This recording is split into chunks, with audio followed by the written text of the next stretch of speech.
Car was just delivered. I was actually on a Zoom call. Canceled my call to get to this car.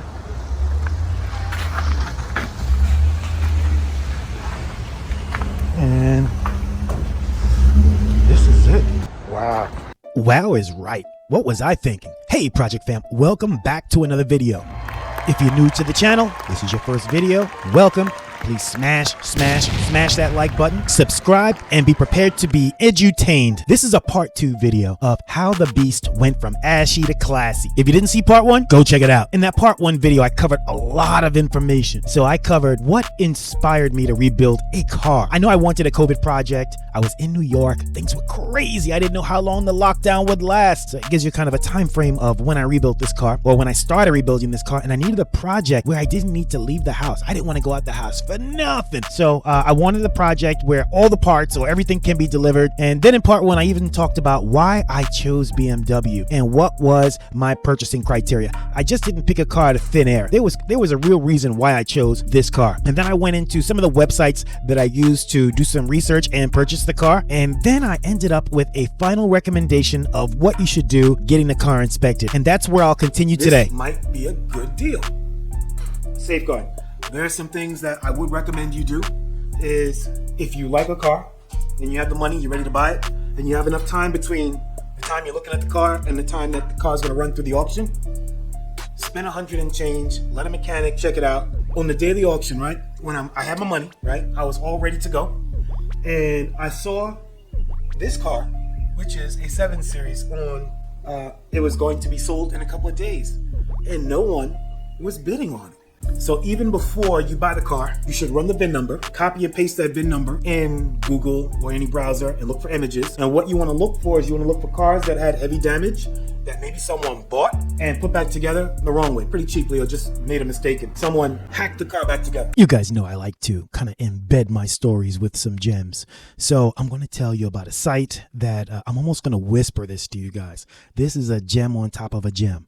It's a site, it's bid.cars, and on this site, first of all, you can search for cars being sold at both auctions at Copart.com as well as IAAI. And, oh, you guys are not going to believe this.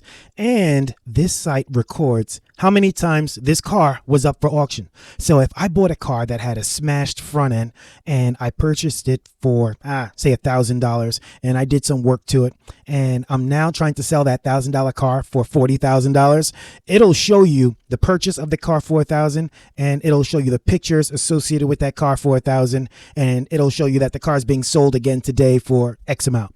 So you might be saying, why do I care? If all the work has been done and the car looks great, why do I care what type of work was done? Well, picture this. What about if the car was flooded and it was filled inside with mold? I've seen cars that have green all on the interior, filled with mold underneath the seats, underneath the dashboards, underneath the carpet. Do you want to buy a car that was moldy and someone just kind of cleaned it? And what if they missed the spot? Now you're driving around and you're inhaling all this mold. I'd like to know what was wrong with the car. I need to know. All right, back to the video. So that's why another criteria I would look for is it would have to be a pure sale, right? Because a pure sale means that whatever the winning bid on that car is sold. There's no haggle, there's no back and forth, it's pure. And I know that if I was a seller, right, regular seller, and I had a car, I would want to haggle the best price of that car. I don't want to just put it out there to auction and say, let the best, bidder win.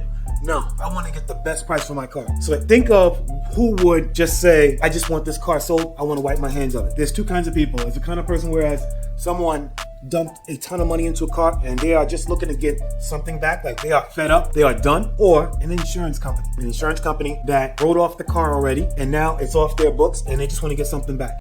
Second crazy gem of the day.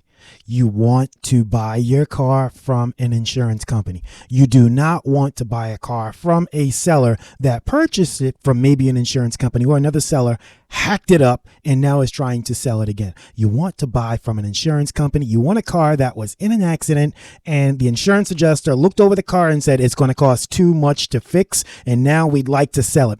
That's who you want to buy your car from. Gem number 2. So another criteria of mine was looking for cars that were owned by insurance companies. So we had mileage, we had make model, we had pure sale, and we had insurance, pure sales, which indicates insurance companies. There was another thing that I thought was very important. My car must run and drive. I don't want something that doesn't have a battery, that you can't start, something that is questionable. Like, I don't need any more surprises than I already bought. Like, I have enough surprises as it is. I need a car that runs and drives. Steering, it starts, all the above. That's the beginning. That's the basis of what I need in my car. So that was my criteria for buying this car. After the auction, I won. Now what do? I immediately started looking for parts. I don't know why. I didn't even pay for the car yet. But now I'm looking for parts. I needed a hood.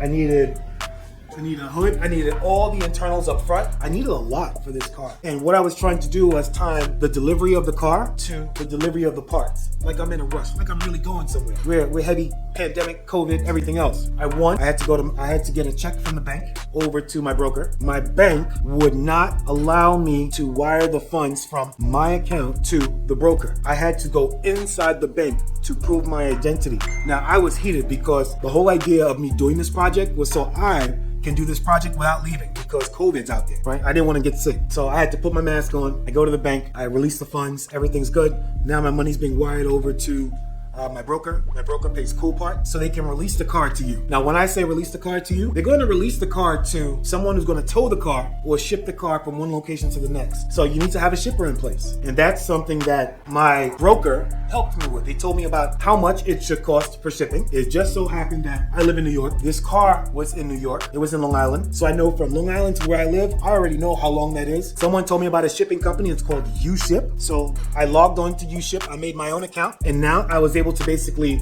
figure out how much it was going to cost and communicate directly with the shipping companies. And I found a very, very cool shipping company. Just matter of fact, it was a husband and wife team. They had a covered trailer and their prices were extremely reasonable. Now, it's not like you can go to Copart and your car is waiting for you, but as a shipper, you have to go to this Copart facility. You have to have the right paperwork, and then you have to wait for them to bring the car to you. That wait can be 15 minutes. That wait can be a couple hours. Found a really good shipper who understood the process and actually picked up a car from that facility already, which is a huge, huge plus. It helped me out. So they brought the car to me, and since it was a run and drive, they backed it out of the trailer. Honestly, I don't know how they get into closed trailers. I don't know how. Is it enough room to open the doors? Like, that's a good question. So they backed it out and they left it in the driveway. I put it in the garage and I got started. And this concludes the video. What I wanted to do is kind of give you a bird's eye view of the purchase, of the process, things you need to know. I was able to accomplish this in 2 short videos. And you just concluded part 2. If you didn't see part 1, circle back, check out part 1. Really fun video, and I appreciate you all for watching. If you're new to the channel, please subscribe, hit that like, tell a friend. Have an awesome day.